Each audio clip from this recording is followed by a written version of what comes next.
আসসালামু আলাইকুম। আমরা এই অঙ্কগুলো খুব সহজেই ক্যালকুলেটরের সাহায্যে সলভ করতে পারি। কিভাবে করি? এখন আমরা দেখি।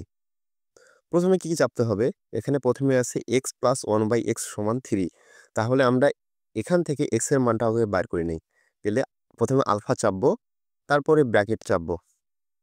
এখানে x চলে আসলো। তারপরে হচ্ছে প্লাস দিলাম। 1 এর সাথে x টা ভাগ আকারে আছে। তাহলে 1 ভাগ x।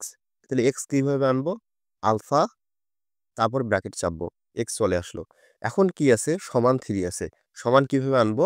প্রথমে আলফা চাপবো। তারপরে যে ক্যালকুলেট যে অপশনটা আছে এটা চাপবো। সমান 3। তারপরে আমরা কি করব? Shift calculate, shift calculate. একবার চাপবো, দুইবার চাপবো। Shift calculate.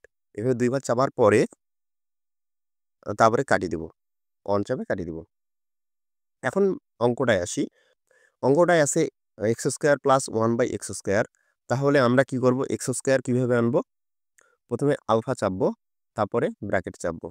x চলে আসলো, x এর উপর স্কোয়ার দিব। এই যে স্কোয়ার দিলাম। তারপরে হচ্ছে প্লাস দিলাম। তারপরে কি আছে? 1 এর সাথে x² কি আকারে আছে? ভাগ আকারে আছে।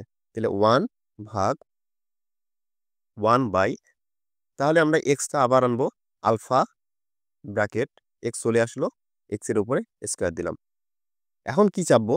এখন মনে রাখতে হবে শুধুমাত্র ক্যালকুলেট অপশনটা চাপবো। শুধুমাত্র ক্যালকুলেট অপশনটা চাপবো। ক্যালকুলেট অপশন চাপার পরে তারপরে আমরা সমান চাপবো। এখানে খুব সহজে চলে আসলো আ x এর x² + 1/x² এর মান 7। আমরা এভাবে খুব সহজেই এই মানগুলো, এই অঙ্কগুলো ক্যালকুলেটরের সাহায্যে করতে পারবো।